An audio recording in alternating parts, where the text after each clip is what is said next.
Voilà. Donc je rencontre un de mes voyants favoris, Michel de Montlhéry, qui habite d'ailleurs à Montlhéry, comme par hasard. Bon, ben, c'est un petit peu pour ça. La J'espère. raison du nom en est Oui, un petit peu c'est la comme cause. nous, Téléprovidence, c'est parce Voilà. qu'on est rue de la Providence. Voilà, exactement. Voilà, donc on a fait pas mal de choses. Vous avez même participé à un colloque sur Nostradamus. On avait invoqué l'esprit de Nostradamus avec un monsieur qui venait de Bretagne, je crois, je sais plus. Absolument. Voilà. Et je n'ai pas réédité l'expérience depuis quelques années de me brancher, de faire venir un personnage que je connaissais de l'histoire pour discuter avec lui, même pour préciser certains points. Actuellement, je connais pas mal de gens qui travaillent, par exemple quelqu'un qui prépare quelque chose sur Strindberg au théâtre, et il aurait été bien pour lui qu'il rencontre, qu'il communique avec Strindberg pour lui demander quelque chose Ah, sur ça. c'est des choses qui peuvent se faire, ce genre de choses. Comment? C'est le genre de choses qui peut Ouais, se non, mais vous pourriez proposer vos services à ce. Il s'appelle Jean-Luc Génère. C'est lui il travaille au théâtre du Nord-Ouest, rue du Faubourg Montmartre, au métro Ah oui. euh, Grand Boulevard. Et là, ils vont sortir toute la série des œuvres de Strindberg. Et hier, j'ai pensé à vous. J'ai dit, tiens, il faudrait que quelqu'un le branche un peu sur Strindberg. Vous n'avez pas essayé ce genre d'expérience vous-même depuis qu'on s'est vu? Non, non, mais c'est le genre de choses qui est assez, qui pourrait être, enfin, qui Oui, sont possibles, mais beaucoup quoi. ne le font pas aujourd'hui. Il y a beaucoup de thérapeutes médiums qui le font, qui ils se mettent en contact avec les décédés de clients, mais ils ne vont pas. Ils pourraient mettre Oui, leur service, ils pourraient se mettre au service des chercheurs qui font un doctorat sur tel et tel oui, écrivain mais des fois, bon, faut dire une chose, que ça demande du temps. et Ça de demande du l'énergie. temps, beaucoup d'énergie, donc c'est pas toujours évident de lancer le système dans ce processus, puisque c'est souvent, alors, qui dit problème de temps dit problème matériel, hein, parce qu'il faut en venir par là.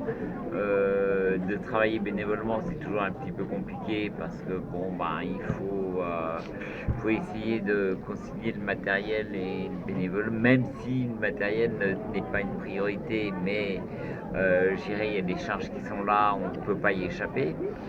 Ne serait-ce que pour venir à ce salon aussi, oui. Et donc il faut un minimum d'échanges, il faut que tout le monde soit dans le même état d'esprit. Si tout le monde est dans le même état d'esprit, il n'y Oui, a pas de voilà, problème, oui. à condition d'être dans le même état d'esprit. Oui. Alors, je change un peu de sujet. Je vois que vous mettez en évidence des ouvrages d'un personnage qui s'appelle le docteur Francis Lefébure. Et Absolument. c'est pas par hasard que c'est un personnage c'est une œuvre que vous recommandez. Ben, disons que Francis Fébure, qui est un médecin, qui est né dans les années 1920 à peu près, Ah oui, d'accord, et oui. qui est mort en 1988, Hmm. donc c'est un contemporain malgré tout. Oui, Hein.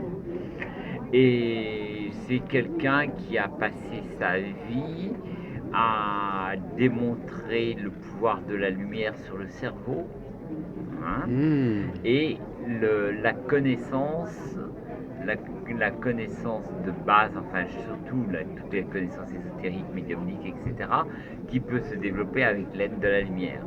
Oui, Bon, parce que enfin, il s'est aperçu que avec des techniques extrêmement particulières, enfin bien spécifiques, je dirais, oui, on peut arriver à développer et à concentrer la médiumnité. voilà.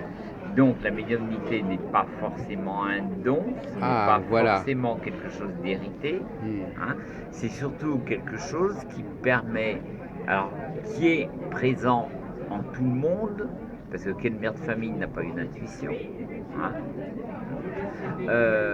C'est présent en tout le monde, maintenant c'est développé, ça se développe chez celui qui s'y intéresse. Oui. Ça ne vous intéresse pas, ça ne se développera jamais. Si ça vous intéresse, ça peut se développer. Ça Alors peut vous-même, alors prendre. vous appliquez ça à vos élèves, enfin Alors, vous-même, comment ça se passe? il m'est arrivé à certains de former certaines personnes et des gens qui sont devenus de bons collaborateurs et enfin de très bons médiums. Mais alors, Voilà. donc vous utilisez la lumière pour faire ça? Alors, moi, je n'utilise pas la lumière parce que bon, je n'en ai pas besoin. Non, mais Mais c'était pour comprendre l'évolution de la voyance.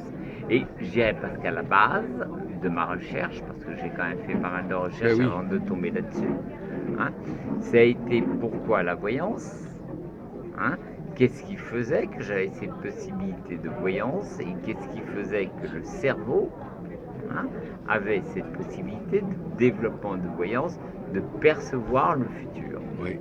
Bon. Et en fait, en fonction du cursus et de mon histoire, j'ai compris à un certain moment comment ceci s'était déclenché et pourquoi. Donc, si vous tombez sur des médiums relativement honnêtes, eh bien, et qui discutent à cœur ouvert, vous aurez la connaissance du pourquoi du développement de la voyance. Par exemple, moi j'ai une de mes collègues qui est quelqu'un de très bien, qui est en Belgique et qui a été, quand elle était toute petite, elle a été étranglée par sa sœur parce que sa sœur Enfin, la scie l'étranglait, oui. Voilà, refusait la naissance d'une autre petite fille.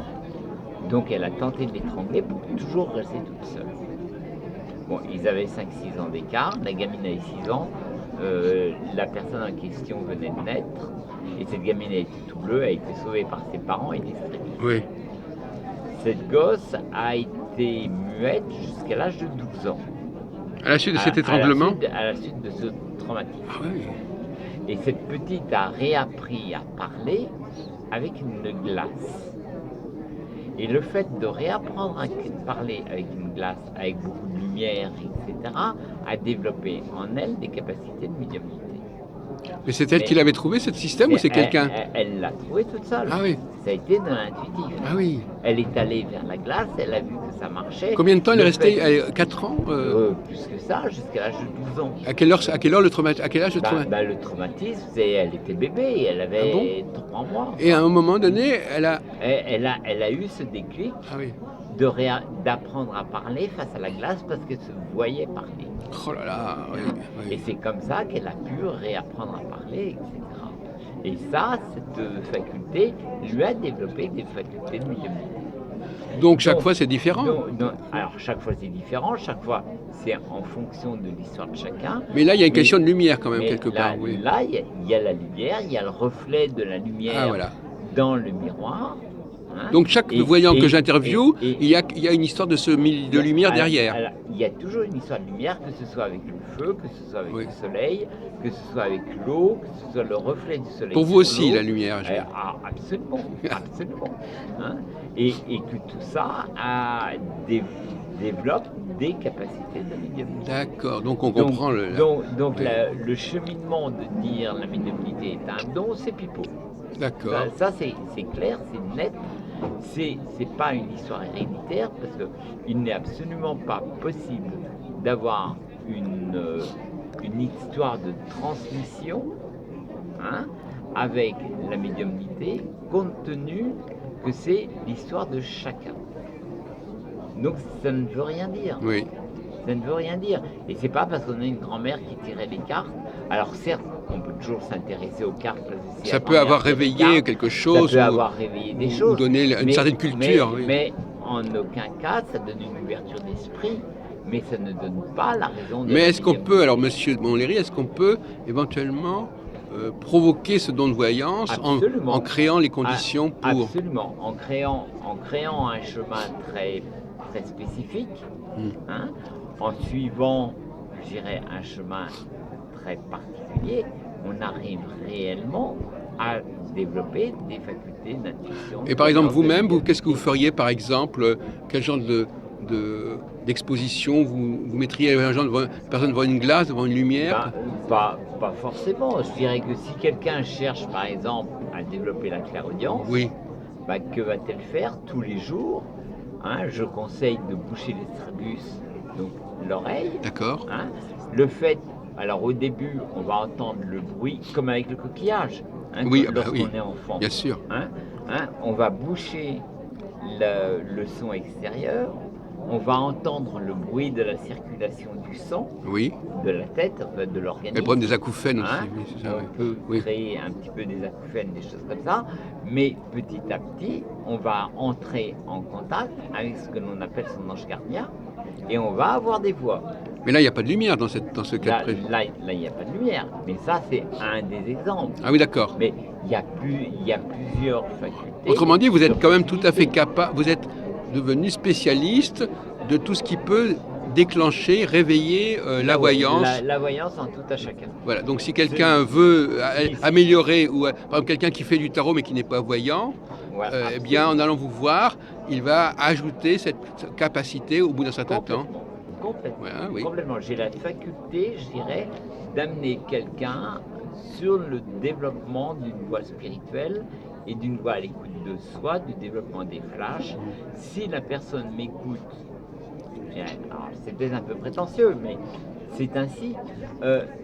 J'ai la possibilité d'amener la personne sur un chemin qui sera le chemin du développement personnel qui va vers le développement de la voyance et pour canaliser les émotions de la voyance.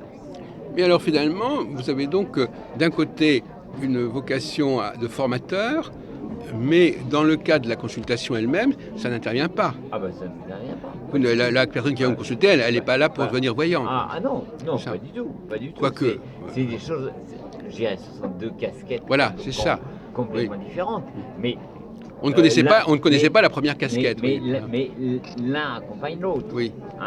Que ce soit la voyance qui amène le développement ou le développement qui amène la voyance. Et alors comment vous avez fait cette découverte alors Eh bien, ça a été une recherche sur moi-même. Oui. Puisqu'à la base, il y a très longtemps, il y a quelques années de ça, j'ai cherché à comprendre pourquoi la voyance, pourquoi moi j'avais une faculté de voyance, alors que j'étais né dans une famille très cartésienne, très protégée, je dirais dans un milieu, je dirais, relativement aristocratique. Oui. D'où le Michel de Montlhéry, qui peut-être évoque quelque chose. Mais bon, je ne veux pas rentrer dans mon histoire personnelle, mais bon. Et alors finalement, vous avez... J'avais un contexte qui n'était absolument pas favorable à ce genre de choses. Voilà. Mais il s'est passé quelque chose. Mais il s'est passé des choses, et j'ai eu un cursus qui a fait que j'ai à un moment donné ces ressentis, et que ces ressentis, je les ai développés, et après, j'ai essayé de comprendre pourquoi il s'était développé, comment se fait-il que c'était arrivé, et qu'est-ce que je pouvais en faire, et comment je pouvais ou le transmettre, ou au moins l'expliquer. Et l'exploiter. Même si je ne pouvais pas le transmettre, au moins l'expliquer. Oui. Donc, j'ai eu ces facultés d'explication, et qui se sont révélées extrêmement scientifiques. Mais c'est assez récent finalement. Oh, il y a déjà quelques années. Non, mais ce que vous me dites là, ça ne fait pas très longtemps que vous le dites. Ah ben, là, c'est la première fois que je le dis. Oui, d'accord. Oui. Parce que je n'en parle pas. Voilà. Là, c'est parce que bon. C'est un scoop quelque part, oui. Mais je dirais que tout a une explication. Et donc, vous avez découvert dans votre histoire, parce que c'est quand même remarquable, parmi toutes les choses, tous les paramètres qui ont pu exister, à un moment donné, vous avez dit c'est celui-là. Ou peut-être que c'est la lecture d'autres choses. Qu'est-ce qui vous a mis sur la voie de cet élément de lumière de ce chemin? Oui. De ce chemin, tout simplement. Votre Eureka. J'irais toutes les recherches que j'ai pu faire m'a amené sur ce qui était le plus tangible. D'accord. Et du plus tangible, on est arrivé à quelque chose de concret. Oui. C'est tout. Et après, eh bien, la vie... Et alors finalement, on peut se demander si on peut améliorer. Quand on connaît la source, on peut améliorer. Complètement. Donc vous-même, est-ce que vous entretenez votre don par certaines pratiques ou certains rituels Absolument. Oui. Absolument. D'accord. Absolument. Il est je dirais, et si on prend le chemin, alors bon, je vais aller un petit peu plus loin. Allez-y. Grâce à ces techniques, aujourd'hui, je dirais à mon âge qui commence un petit peu à être avancé, même si je ne suis pas encore des plus âgés. Mais vous êtes plus jeune que moi, probablement. Bon, oui, je pense. Mais enfin bon, qu'importe. Aujourd'hui, je n'ai pas besoin de lunettes et j'en aurais jamais besoin. Moi non plus, d'ailleurs, oui. et j'en aurais jamais besoin. Et ça, c'est... Et Oui, alors pour un voyant, c'est bien de ne pas avoir de voilà, lunettes. voilà, donc, non, mais ce qui veut dire que les techniques prouvent que la fatalité des lunettes est due un petit peu à une vision Oui, de l'esprit, de la voilà. société, etc. C'est une erreur Enfin quelque bon, part, parce que les personnes... c'est une grave erreur à mon avis. Oui. Mais qu'importe, je ne suis pas là pour juger le commerce, et pour moi ce n'est qu'une idée de commerce. Hein, et qu'on peut complètement favoriser la vue et améliorer la vue s'il n'y a pas de choses extraordinaires, bien sûr, s'il y a de la tension oculaire, s'il y a des choses comme ça. Donc vous pouvez Si les améliorer cataractes, le don de comme ça. voyance, mais aussi la vue. Absolument. Vous La pouvez... vue, on peut améliorer la vue, on peut améliorer les rêves, on peut améliorer l'équilibre, on peut améliorer l'ancrage, on peut améliorer la créativité, on peut améliorer plein de choses. Ah oui. Hein, je dirais que le cerveau n'est pas une machine figée à l'âge de 10 ans ou 15 ans. Hein, le cerveau peut évoluer tout au long d'une vie et peut s'entretenir une vie entière. Alors si on pose le problème un peu plus largement, est-ce que ça veut dire que toute personne qui a des dons artistiques, des dons intellectuels, ça n'est jamais héréditaire?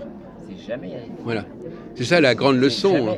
C'est jamais héréditaire, et en principe, lorsque quelqu'un est en panne de créativité, par exemple, Voilà, oui. Hein, parce que ça arrive, Ghostwriter, que ce soit dans les artistes, que ce soit dans les écrivains, lorsqu'on est en panne de créativité, il suffit de faire un cursus avec beaucoup de lumière, parce que la lumière est source de connaissances.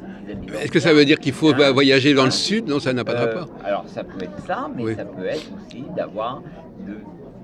d'utiliser la lumière de façon très spécifique. Bon, voilà. Et à ce moment-là, alors je ne révélerai pas les choses ici, mais disons qu'en utilisant la lumière de façon extrêmement spécifique, on arrive à redévelopper la créativité, redévelopper l'envie, redévelopper tout un chemin qui a été en panne ou qui est en panne à un moment ou à un autre. Donc finalement, un écrivain qui est en panne, il fait un processus en venant vers moi. De luminothérapie, oui.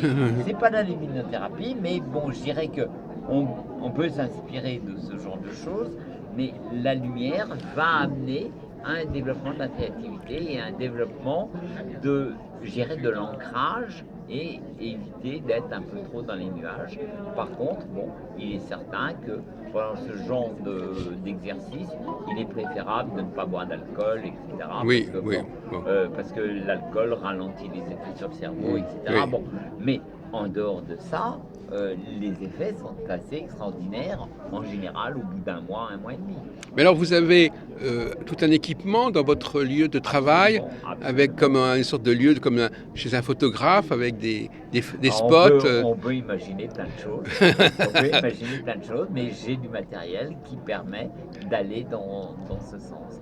Et la technique pour amener la personne à développer sa créativité, pour amener, etc. Oui. Non mais c'est intéressant parce que j'ai interviewé pas mal de gens. Il y a un monsieur qui m'a parlé tout à l'heure des bols tibétains.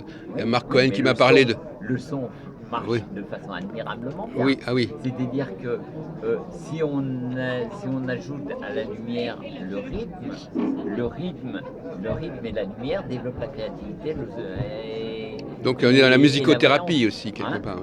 Avec la musicothérapie, notamment avec le rythme, on arrive à soigner quelqu'un qui est dépressif. Oui. Donc on est à la fois le visuel et l'auditif, la vue et l'ouïe. Et l'auditif, absolument. Oui. Mais il y a plein de choses que l'on peut développer de façon extraordinaire. Maintenant, c'est ouvert à chacun.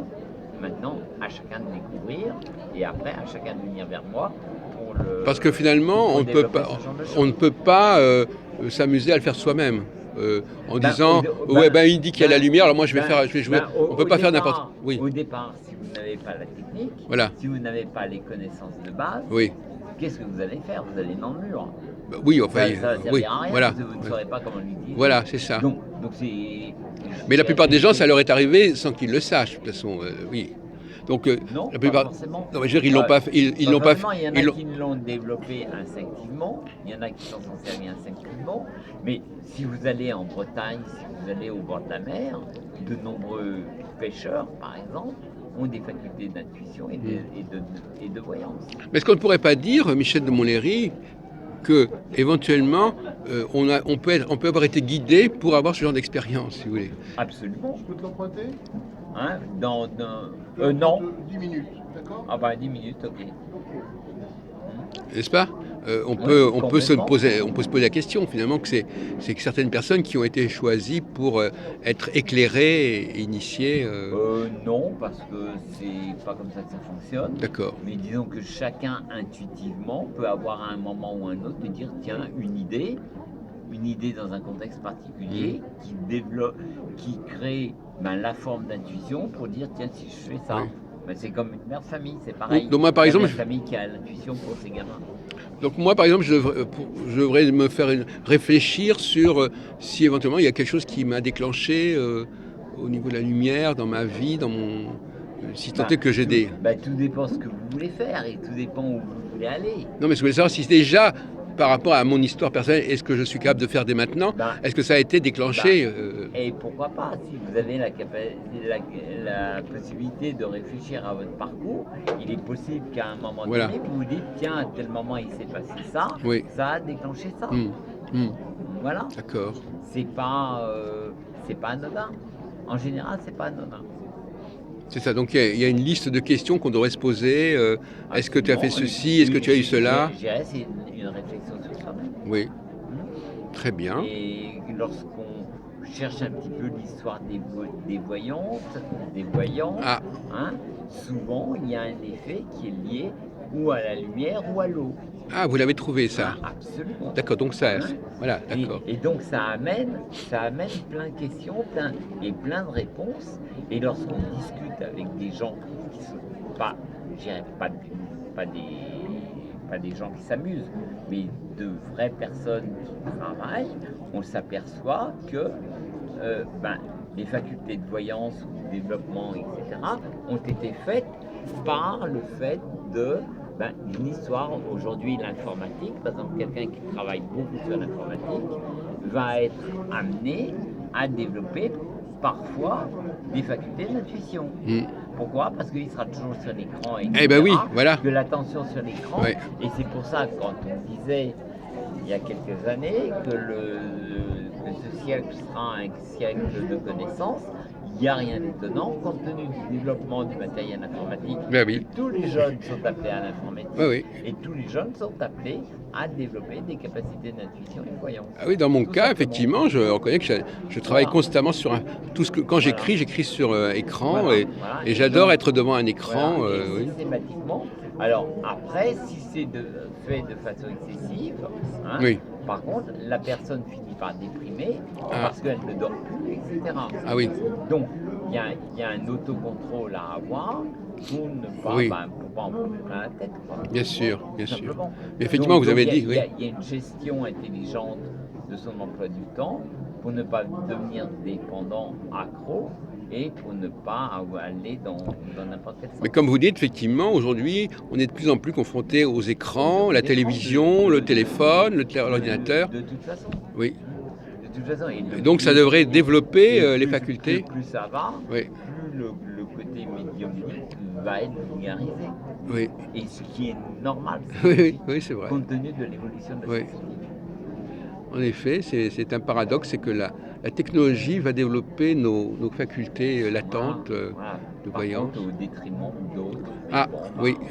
Mais ça c'est la société, c'est comme ça. Et il faut prendre le train, il faut vivre dans le train, et puis voilà. Très bien, mais écoutez, ce sont des révélations tout à fait passionnantes qui me permettront d'ailleurs d'interroger certains voyants pour voir s'ils n'ont pas. Essayer de leur poser Oui, des oui. questions, parce que souvent il y en a qui adorent regarder le feu. Là, on est Oui. à la lumière. Oui. Il y en a qui adorent regarder le reflet du soleil sur l'eau.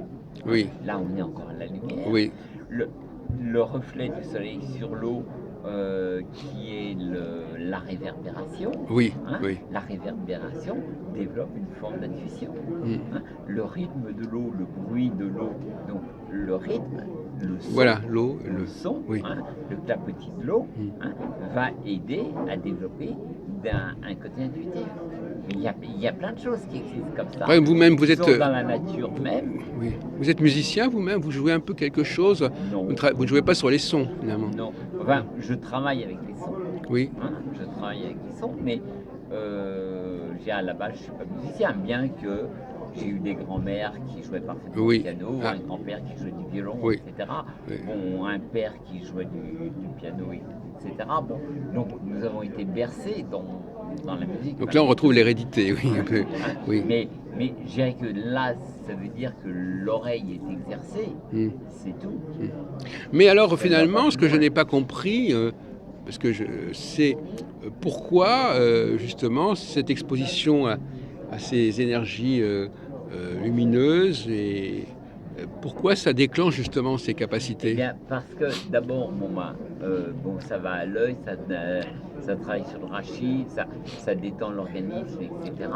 Et que le reflet du soleil sur l'eau, par exemple, permet de développer un calme mental. Ah, Ce oui. calme mental permet une introspection personnelle et cette introspection va faire appel à un développement spirituel, quoi. Oui, Voilà, c'est ce qu'on pourrait synthétiser. d'accord. Hein. Et ce côté spirituel va se transformer en voyance, en intuition, en ressenti, etc. Et va se retrouver après au quotidien lorsque c'est ancré. Vous n'avez pas l'intention de faire un ouvrage avec ça, c'est vous le gardez pour votre travail. Je ne sais pas. Mm. Je ne sais pas. Tout le monde me dit tu devrais écrire. Aujourd'hui, je n'en sais rien. Non, peut-être Hein, plus raisonnable je de n'en le garder au niveau de l'enseignement oral. Non, parce que de transmettre, moi je demande qu'à transmettre. Oui. Hein, parce qu'après moi le déluge. Hein, donc Oh, d'accord. c'est dommage parce qu'il n'y a pas de transmission. Mais le peu que j'aurais transmis aux uns aux autres, Oui. ce sera toujours ça. Mais s'il y a des écrits, bon, ça peut être intéressant aussi. Aujourd'hui, je ne me suis pas penché dessus. Donc aujourd'hui, ce n'est pas encore trop tard. Non. Hein, j'ai encore une vie devant moi. Alors bon, nous verrons bien. Merci beaucoup. Tant que je n'ai pas donné mon dernier souffle, ça peut avancer. Comment? Tant que je n'ai pas donné mon dernier souffle. Ah non, on bien peut sûr, avancer. oui. Bah, écoutez, ça dépend de vous aussi, je suppose. Hein, oui. Merci beaucoup pour cette déclaration tout à fait passionnante et qui n'est pas banale. Voilà. Mais la voyance n'est pas une fatalité. Voilà ce que je Oui, mais ça c'est tout un débat, hein, effectivement. L'hérédité, non, finalement. Voilà. L'hérédité, c'est piqué. Voilà, c'est ça la formule de Michel de Montlhéry. Merci beaucoup.